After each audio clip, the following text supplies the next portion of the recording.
Good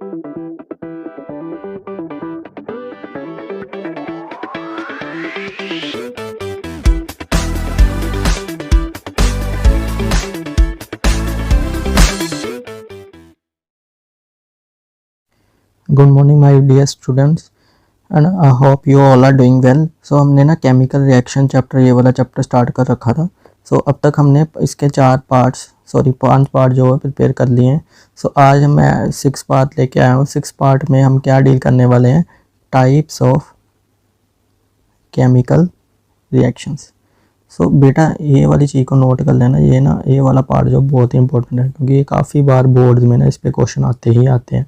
so types of chemical reaction में हम बहुत सारे रिएक्शन से डील करने वाले हैं, और सबसे पहला जो रिएक्शन होगा वो होगा कॉम्बिनेशन रिएक्शन। ठीक है, सबसे पहला रिएक्शन जिसके साथ हम डील करने वाले वो कॉम्बिनेशन होगा। फिर उसके बाद जो होगा डीकम्पोजिशन रिएक्शन होगा। ठीक है, फिर थर्ड जो होगा वो होगा हमारा डिस्प्लेसमेंट रिएक्शन। ठीक है, फिर उसके बाद फोर्थ होगा वो डबल डिस्प्लेसमेंट होगा। ठीक है बेटा, फिर उसके बाद जो फिफ्थ रिएक्शन हम पढ़ने वाले हैं वो होगा ऑक्सीडेशन। ठीक है, सिक्स्थ रिएक्शन जो पढ़ने वाले हैं वो होगा हमारा अपना रिडक्शन। एंड द लास्ट जो रिएक्शन हम पढ़ने वाले 7th one is redox. Redox ऐसे रिएक्शन दो जिसमें ऑक्सीडेशन रिडक्शन दोनों एक साथ होती है। ठीक है, तो ये पढ़ने वाले हैं, ये 7 रिएक्शन। सो आज हम क्या करेंगे, 4 टाइप्स जो हैं वो आज ही पढ़ लेंगे। ठीक है, 4 टाइप्स आज ही कवर हो जाएंगी आपकी। इसके बाद आपके जो होगा आई थिंक मैक्सिमम 2 लेक्चर्स मोर लगेंगे, जिससे आपका क्या होगा, चैप्टर कंप्लीट हो जाएगा ये वाला। ठीक है, ये फर्स्ट चैप्टर आपका कंप्लीट हो जाएगा। ठीक है, सो आज टाइम वेस्ट बिना किए हुए हम चैप्टर स्टार्ट करते हैं। नेम है आज के टॉपिक का टाइप्स ऑफ केमिकल रिएक्शन। सो सबसे पहला केमिकल रिएक्शन कौन सा है?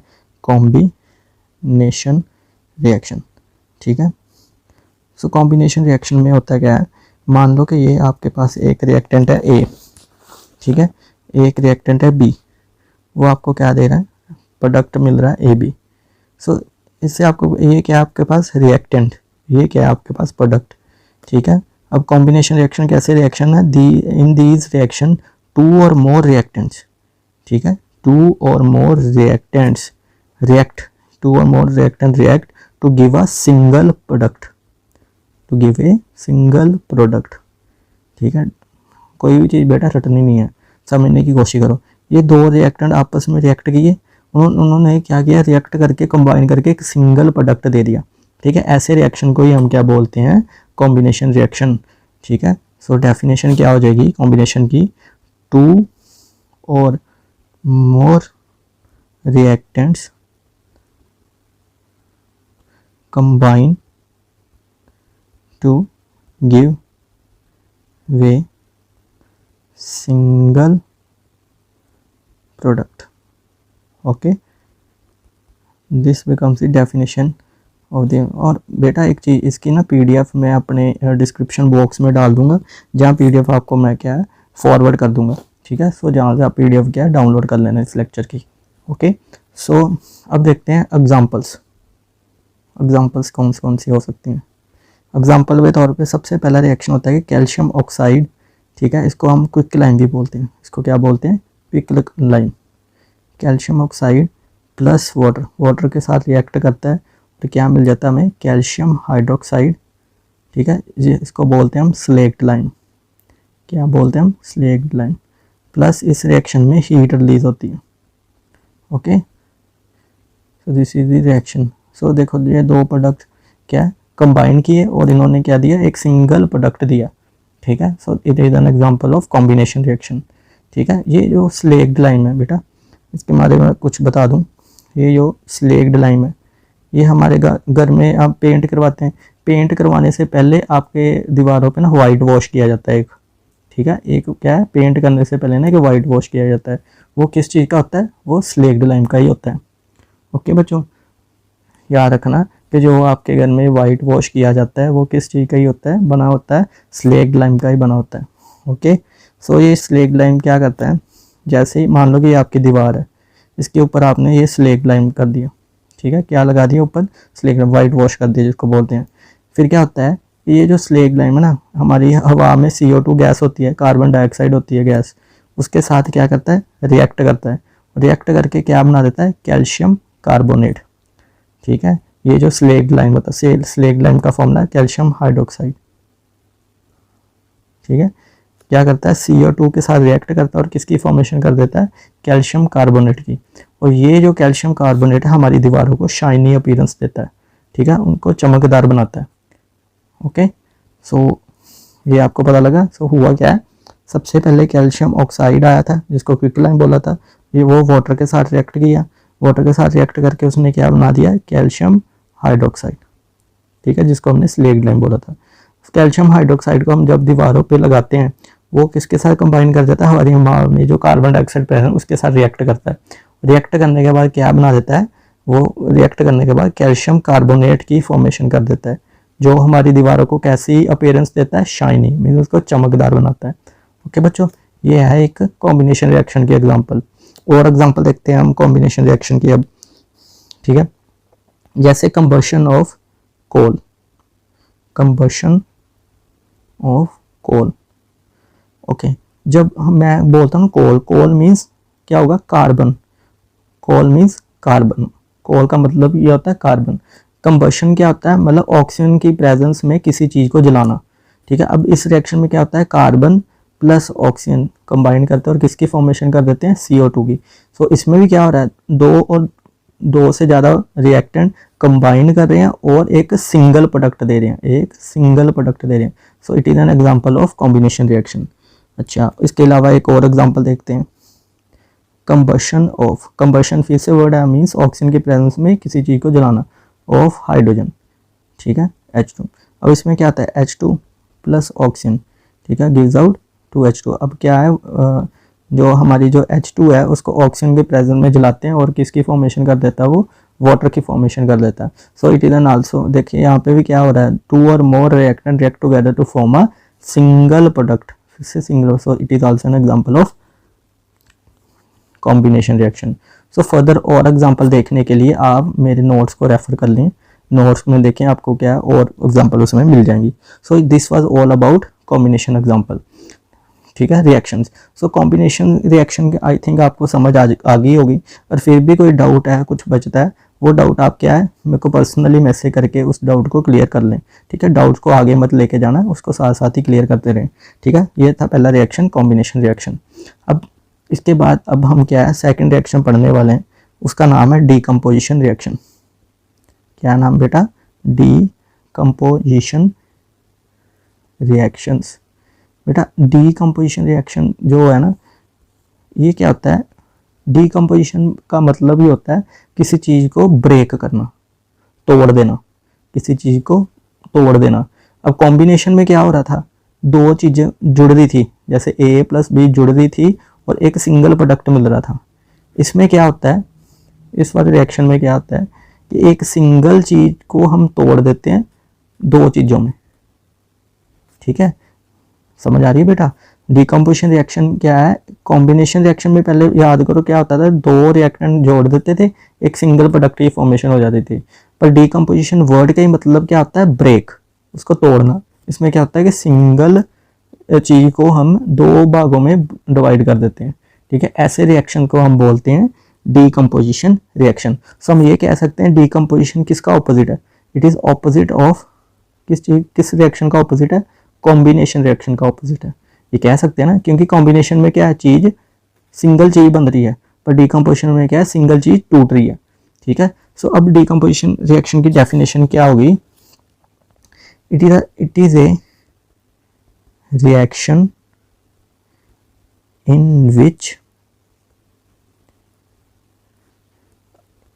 which a single reactant breaks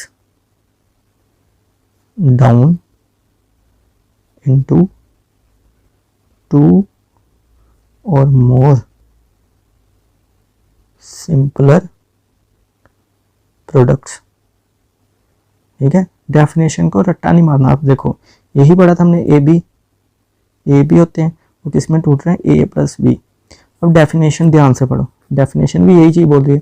पहले हम खुद की डेफिनेशन बताते हैं कि एक सिंगल जो हमारा रिएक्टेंट है वो दो या दो से ज़्यादा प्रोडक्ट्स में टूट जाएगा, बस यही लिखा है। It is a reaction in which a single reactant breaks, टूटना मतलब होता है ब्रेक्स डाउन इनटू टू और मोर सिंपलर प्रोडक्ट, दो या दो से ज़्यादा सिंपलर प्रोडक्ट्स में टूट जाती हैं। इसको बोलते हैं हम डीकम्पोजिशन रिएक्शन। और दूसरी चीज़ क्या पढ़ी थी हमने कि ये कॉम्बिनेशन रिएक्शन की ऑपोजिट रिएक्शन होती है, ठीक है। अब बेटा याद रखना कि जो डीकम्पोजिशन रिएक्शन है, मतलब जो टूटने वाली रिएक्शन है, ये तीन तरह की होती है। एक होती है थर्मल डीकम्पोजिशन, एक होती है हमारी फोटोकेमिकल या फोटो डीकम्पोजिशन, और तीसरी होती है इलेक्ट्रोलिटिक डीकम्पोजिशन, ठीक है बेटा। ये तीनों टाइप्स को याद रखना, ठीक है। थर्मल वर्ड का मतलब होता है जो हीट की प्रेजेंस में अगर कोई चीज़ टूटे उसको बोलते हैं हम थर्मल डीकम्पोजिशन। अगर फोटो मीन्स होता है लाइट, अगर लाइट की प्रेजेंस में कोई चीज़ टूटे उसको बोलते हैं हम फोटो डीकम्पोजिशन और फोटो केमिकल डीकम्पोजिशन। और इलेक्ट्रोलिटिक क्या है, किसी करंट या इलेक्ट्रिसिटी की प्रेजेंस में अगर कोई चीज़ टूटे उसको क्या बोलते हैं हम, इलेक्ट्रोलिटिक डीकम्पोजिशन। ओके बेटा, तीन टाइप कौन सी है, थर्मल, फोटो केमिकल और photo decomposition. Third electrolytic, thermal heat के प्रेजेंस में चीज को टूटना, फोटो मींस लाइट के प्रेजेंस में किसी रिएक्टेंट का टूटना, इलेक्ट्रोलिटिक मींस किसी करंट के प्रेजेंस में किसी रिएक्टेंट का टूटना। सो दिस, अब इनको डिटेल में पढ़ते हैं, थर्मल एग्जांपल्स देखते हैं इन सब की। सबसे पहला रिएक्शन या वो है टाइप थर्मल डीकम्पोजिशन, ठीक है। अब इसकी डेफिनेशन कैसे बनाएंगे, ठीक है। decomposition reactions which occurs in the presence of, किसकी प्रेजेंस में, heat, which occurs in the presence of heat, ये चीज मार कर लो। किसकी प्रेजेंस में, वो वाले डीकम्पोजिशन जो हीट की प्रेजेंस में, उसको बोलते हैं हम थर्मल डीकम्पोजिशन। अब इसकी एग्जांपल्स देखते हैं, थर्मल डीकम्पोजिशन रिएक्शन की। सबसे पहली जो एग्जांपल है इसमें जो आती है कि कैल्शियम कार्बोनेट जो होता है, अगर उसको हीट, अगर देखो आज के बाद ना बेटा आप चीज़ याद रखना, अगर किसी रिएक्शन के ऊपर ना ये ट्रायंगल जैसा निशान बनाओ ना, इसका मतलब होता है हीट, ठीक है। ये ट्रायंगल निशान का क्या मतलब होता है, हीट, ठीक है। अब होता क्या है, कैल्शियम कार्बोनेट हीट के प्रेजेंस में किस में टूट जाता है, कैल्शियम ऑक्साइड में प्लस CO2 में, ठीक है, समझ आ गया।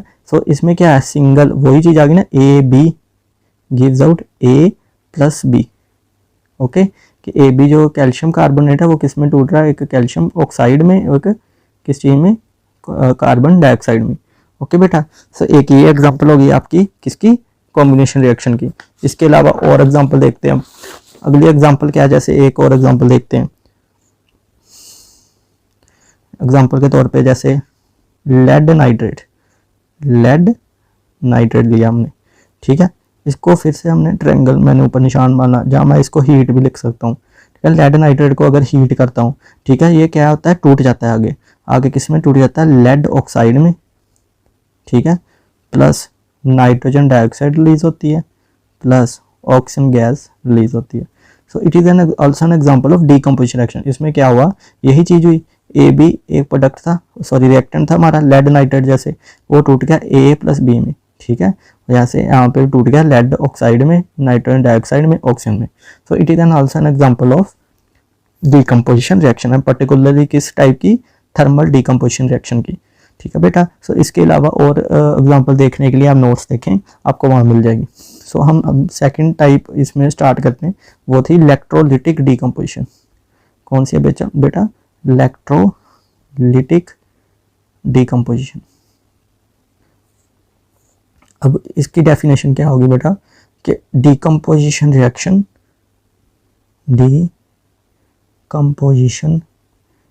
रिएक्शंस which occurs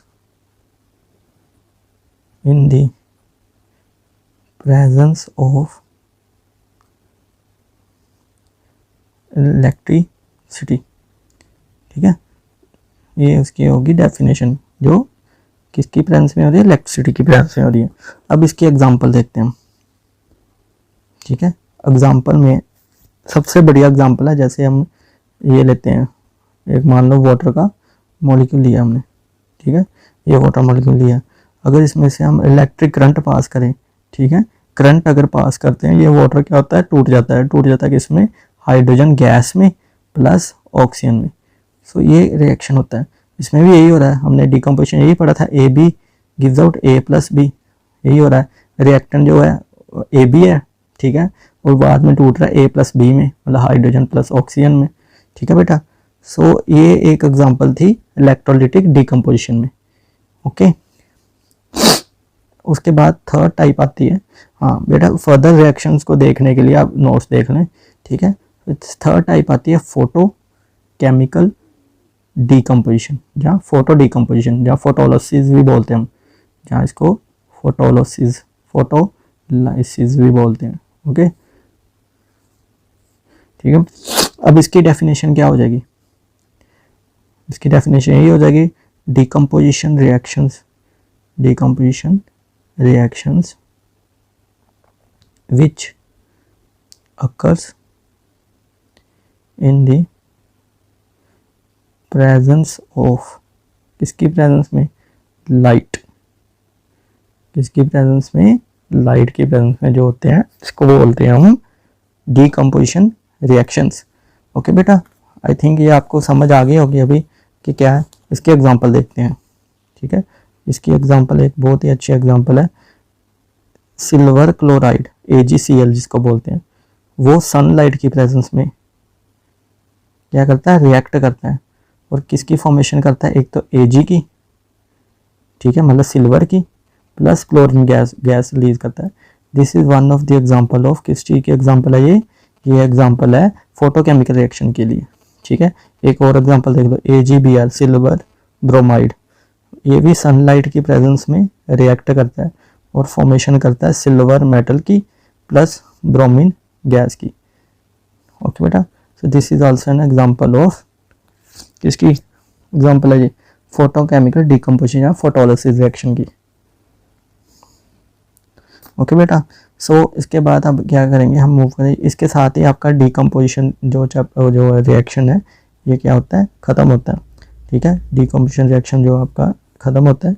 इसके बाद हम स्टार्ट करेंगे अब नेक्स्ट रिएक्शन, डिस्प्लेसमेंट रिएक्शन। क्या स्टार्ट करेंगे बेटा, displacement reaction.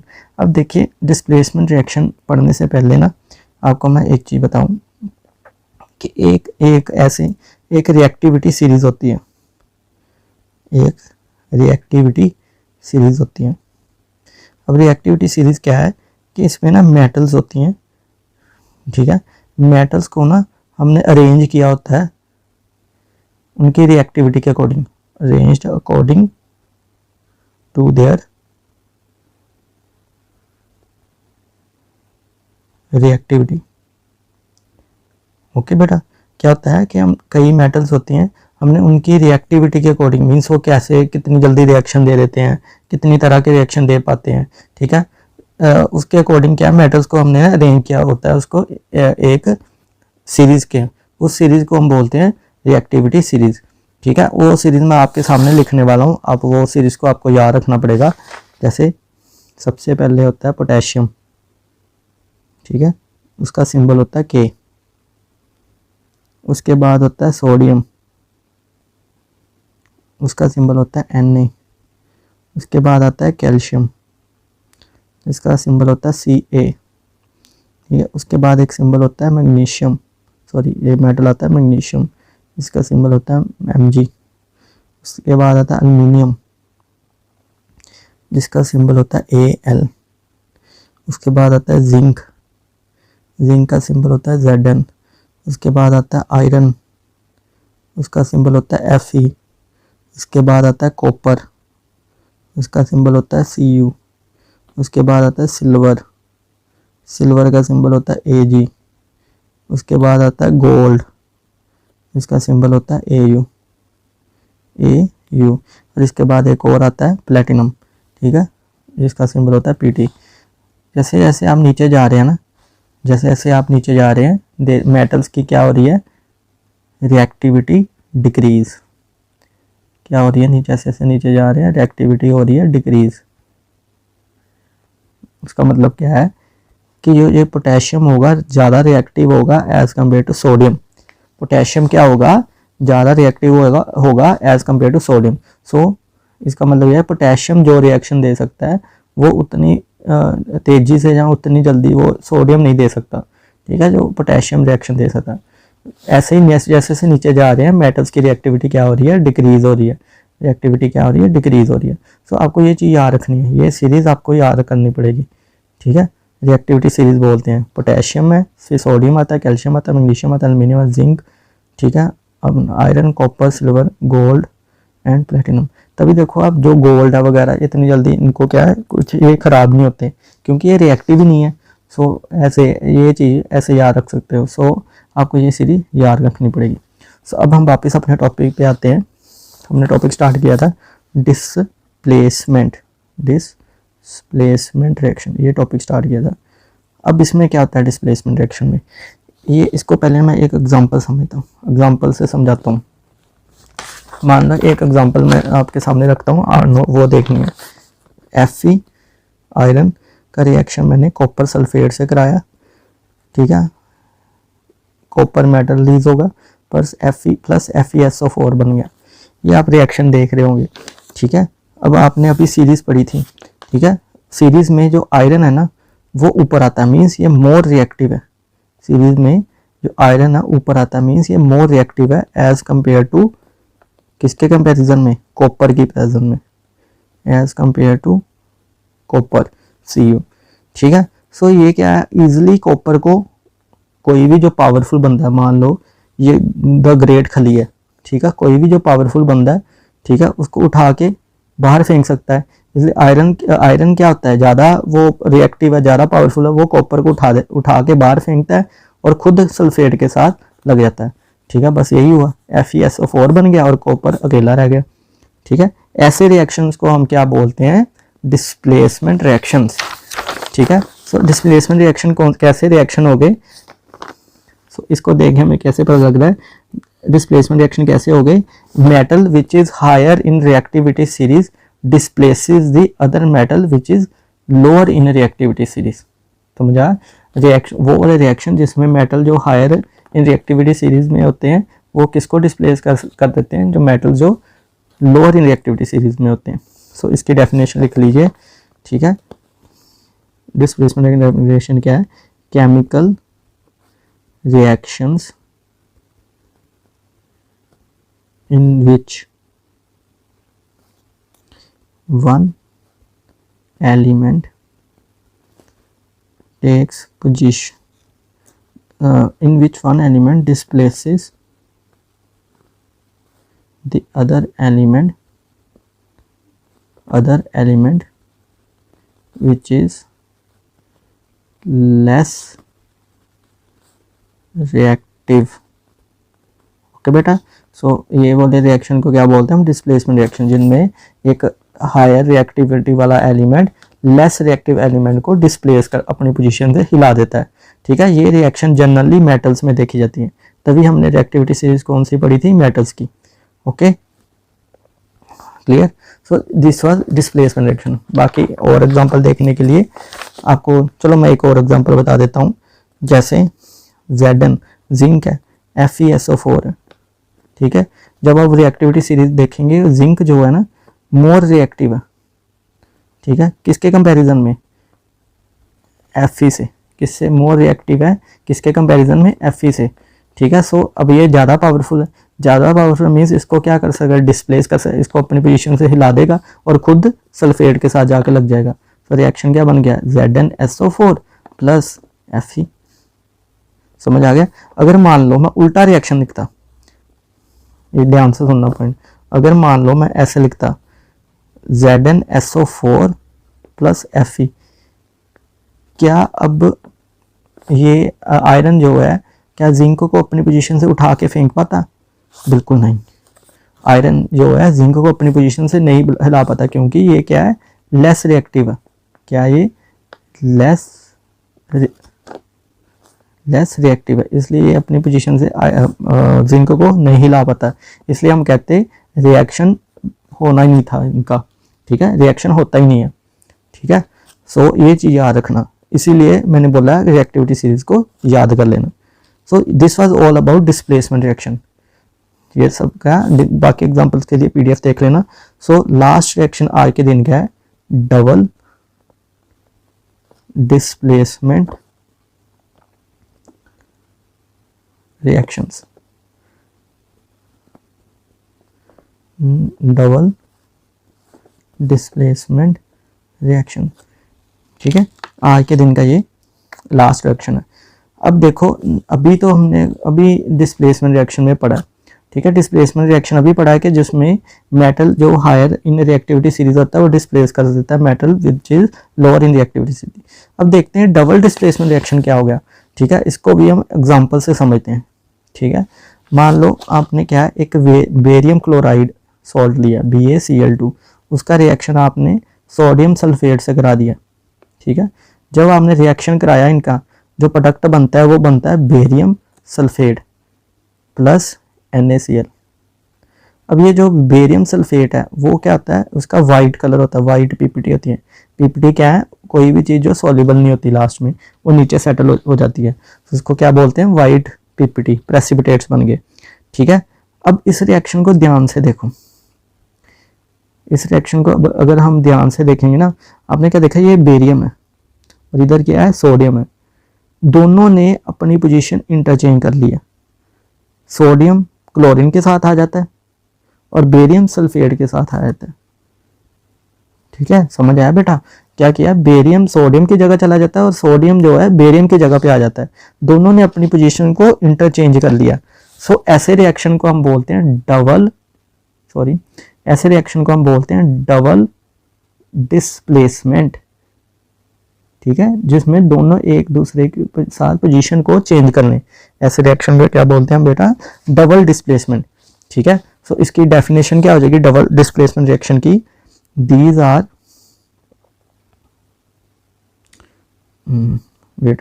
these are those reactions in which one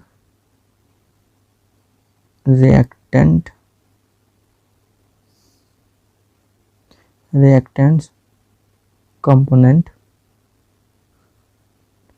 displaces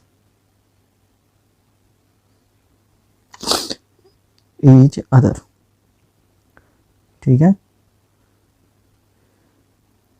आपको ये चीज़ समझ आई। सो हम ना एक और एग्जांपल करते हैं, फिर आपको और समझ आ जाएगी। एग्जांपल मान लो कि आपने सिल्वर, ये इसको बोलते हैं सिल्वर नाइट्रेट AgNO3, उसका रिएक्शन कराया NaCl से। अब डबल डिस्प्लेसमेंट में क्या होना चाहिए, डबल डिस्प्लेसमेंट में एक दूसरे पोजीशन मींस Ag इसकी पोजीशन पे आ जाना चाहिए, Na के मतलब सोडियम के, और सोडियम के इधर आ जाना चाहिए, होता भी ऐसे ही है। और जब रिएक्शन होता है आपके क्या फॉर्मेशन होता है, AgCl की फॉर्मेशन होती है प्लस NaNO3 सोडियम नाइट्रेट की फॉर्मेशन हो जाती है, सिल्वर क्लोराइड और सोडियम नाइट्रेट एक दूसरे, ये रिएक्शन कौन सा है, डबल डिस्प्लेसमेंट रिएक्शन। सो बेटा एक चीज़ याद रखना कि अब आपको पेपर में एग्जांपल्स गिवन हो कि आपको वो कहे कि रिएक्शन पहचानो, इसमें कौन सा रिएक्शन हो रहा है, आपको पहचानना आना चाहिए, ठीक है। डबल डिस्प्लेसमेंट हो रहा है, डिस्प्लेसमेंट हो रहा है, डिकम्पोजिशन हो रहा है, कॉम्बिनेशन हो रहा है, क्या हो रहा है, ठीक है, ये सब आना चाहिए। फर्दर एग्जाम्पल के लिए भी आप क्या है नोट्स देख सकते हैं। सो एट लास्ट में टॉपिक ख़त्म करने से पहले ना आपको ना एक डिफरेंस बता देता हूँ, डिस्प्लेसमेंट रिएक्शन में कौन से रिएक्शंस, डिस्प्लेसमेंट और डबल डिस्प्लेसमेंट रिएक्शन में, ठीक है, दोनों में डिफरेंस क्या है। सबसे पहला डिफरेंस है कि दोनों की हम चीज़ देखिए, एग्जांपल अभी मैं फिर से आपको रिमाइंड करा दूँ, डिस्प्लेसमेंट रिएक्शन में क्या होता है, जैसे Zn प्लस FeSO4, हमें प्रोडक्ट क्या मिला था, ZnSO4 प्लस Fe, यही हमें प्रोडक्ट मिला था, ठीक है। इसमें क्या हो रहा था, अगर मोर रिएक्टिव एलिमेंट डिस्प्लेसेस दी लेस रिएक्टिव एलिमेंट, ठीक है, ज़्यादा पावरफुल बंदा क्या कर रहा है, जो लेस पावरफुल उसको उठाकर बाहर फेंक देता है, ठीक है। और डबल डिस्प्लेसमेंट में क्या हो रहा है, अभी हमने एग्जांपल की BaCl2 प्लस Na2SO4 और प्रोडक्ट क्या मिला था हमें, BaSO4 प्लस NaCl, इसमें क्या हो रहा है कि दोनों एक दूसरे के साथ पोजीशन इंटरचेंज कर रहे हैं, ठीक है। बेरियम सोडियम की जगह आ गया, सोडियम बेरियम की जगह में आ गया। सो इसमें डेफिनेशन क्या, मतलब इसके क्या पॉइंट आ जाएगा, ठीक है, कि in this reaction one component each of the both reactant displaces each other to form products, ठीक है। One component of each reactant, इसमें से बेरियम और इसमें से sodium replaces each other to form products. Okay, ये हो गया इनका पहला पॉइंट। और दूसरा क्या है, इसमें सिंगल डिस्प्लेसमेंट हो रही है, इसमें सिंगल डिस्प्लेसमेंट हो रही है, और इसमें ऑफिस नाम से पता लग रहा है डबल डिस्प्लेसमेंट हो रही है। सिंगल क्यों भाई, बस जिंक जो आयरन की जगह पे आ रहा है, ठीक है, और आयरन बेचारा इकल्ला रह जाए, आयरन किसी और के साथ नहीं लग रहा, ठीक है। बट इस केस में क्या हो रहा है, बेरियम जो है सल्फेट के साथ लग रहा है और सोडियम क्लोराइड के साथ, मतलब दोनों जो है एक दूसरे को डिस्प्लेस कर रहे हैं, इसलिए इसको डबल डिस्प्लेसमेंट बोला, ठीक है। और लास्ट एक पॉइंट आपको बस याद रखना है, ये नॉन आयनिक रिएक्शन है, ठीक है। फिलहाल आप याद रख लो, क्योंकि ये फर्दर हम देखेंगे नेक्स्ट चैप्टर्स में, आयनिक नॉन आयनिक, ठीक है। और ये जो डिस्प्लेसमेंट का थर्ड पॉइंट है, ये इसका डिफरेंस है, ये आयनिक रिएक्शन है, ठीक है, ये नॉन आयनिक है, ये आयनिक है। सो बच्चों, this was all about for today's lecture, ठीक है। हमने 4 रिएक्शन कॉम्बिनेशन, डिस्कॉम्बिनेशन, ये सब पढ़ा है। तो इसके साथ मैं आज का रिएक्शन लेक्चर एंड करता हूँ। सो बेटा कीप स्माइलिंग एंड ऐसे पढ़ते रहें, और कोई भी जो डाउट आता है आप जरूर मेरे साथ शेयर करें। डाउट को आगे नहीं लेके जाना, आज ही अभी ही उसको ख़त्म करना है, ठीक है। सो बेटा keep smiling and we meet soon. Okay bye, take care, thank you.